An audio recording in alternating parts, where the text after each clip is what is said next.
കൂട്ടുകാരെ, welcome to കഥയാത്ര kids stories. കഥകളും പാട്ടുകളും കുസൃതികളും നിറഞ്ഞ നമ്മുടെ ഈ മാന്ത്രിക ലോകത്തേക്ക് നിങ്ങളും വരും. പാഴാഴി പോലെ ഒഴുകുന്ന നിലാവെളിച്ചത്തിൽ കുളിച്ചു നിൽക്കുന്ന നീലഗിരി കാട്.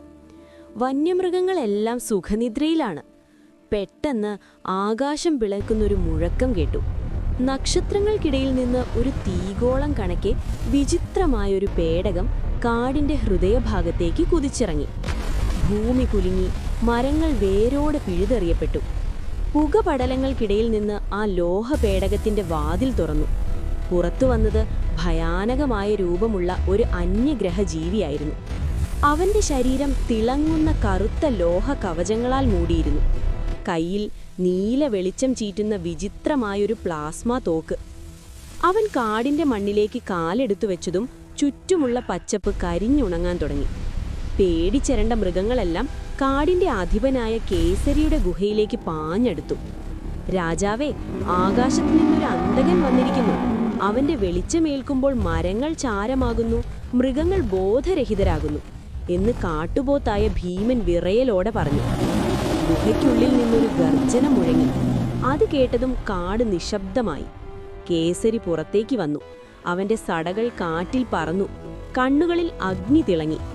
ഭയന്നു നിൽക്കുന്ന പ്രജകളെ നോക്കി അവൻ ഒന്ന് തലയാട്ടി. അതൊരു ഉറപ്പായിരുന്നു. നിങ്ങളുടെ രാജാവ് ജീവിച്ചിരിക്കുമ്പോൾ ഒന്നിനെയും ഭയപ്പെടേണ്ട. ഏലിയൻ കാട് നശിപ്പിച്ചു മുന്നേറുകയാണ്. പെട്ടെന്ന് ഒരു വലിയ പാറപ്പുറത്ത് കേസരി പ്രത്യക്ഷപ്പെട്ടു. ചന്ദ്രപ്രകാശത്തിൽ അവനൊരു സ്വർണ്ണ പ്രതിമ പോലെ തിളങ്ങി. ഏലിയൻ അവനെ നോക്കി പരിഹാസത്തോടെ ചിരിച്ചു. തന്റെ അത്യാധുനിക തോക്ക് കേസരിക്ക് നേരെ ചൂണ്ടി.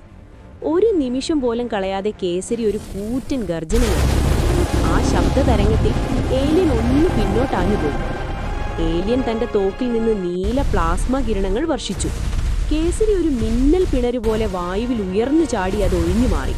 അവൻ ഓരോ മരത്തിനും പാറയ്ക്കും പിന്നിലൂടെ അതിവേഗം നീങ്ങി ഏലിയനെ ആശയക്കുഴപ്പത്തിലാക്കി. ഇത് വെറുമൊരു മല്ലയുദ്ധമായിരുന്നില്ല, ബുദ്ധിയും വേഗതയും തമ്മിലുള്ള പോരാട്ടമായിരുന്നു. പെട്ടെന്ന് ഏലിയൻ ഒരു മരത്തിന് തീയിട്ടു. അത് കേസരിയുടെ മേലേക്ക് വീഴാൻ തുടങ്ങി.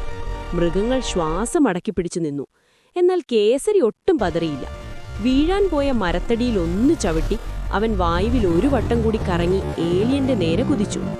ഏലിയൻ തന്റെ തോക്ക് വീണ്ടും പ്രയോഗിക്കാൻ ഒരുങ്ങി. എന്നാൽ കേസരി അവന്റെ പ്ലാൻ മുൻകൂട്ടി കണ്ടു. ഏലിയന്റെ കയ്യിലെ തിളങ്ങുന്ന യന്ത്രമാണ് അവന്റെ ശക്തിയെന്ന് കേസരിക്ക് മനസ്സിലായി. ഒരു നിമിഷം കേസരി ഒരു കൂറ്റൻ പാറയിൽ നിന്ന് ഏലിയന്റെ നേരെ എടുത്തു ചാടി. ഒരു ഹോളിവുഡ് ആക്ഷൻ രംഗം പോലെ.